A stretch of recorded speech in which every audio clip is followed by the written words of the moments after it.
mesela? Bu kadar beklediniz. Başka gelen varsa bırakalım. Daha bu kadar biliriz. Bakalım Espar'la nasıl istiyor? Belki evi özlemiştir. Arkadaşlar var. Selamünaleyküm kardeşlerim. Allah hepinizden razı olsun. İçerideyken çok bilmiyordum.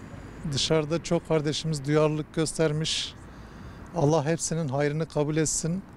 Adalet hepimiz için gerekli bir ihtiyaçtır. Biz hikayeden delilleri ciddiye alırsak ta 2013-14'lerdeki daha örgüt bile olmadan kaba tabiriyle insanların görüşmelerini ya da bir telefon açılmasını bile ciddi bir delil olarak görürsek, insanları bununla suçlarsak bu yanlış bir yoldur. Burada adalet hepimize lazımdır.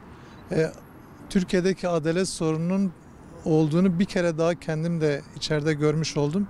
Çok şükür şu an bırakıldık. Sadece benim şahsımla ilgili değil, bütün masum insanların adil bir şekilde hakkının, hukukunun korunmasını bekliyor ve diliyorum. Tekrar hepinize teşekkür ediyorum. Çok sağ olun.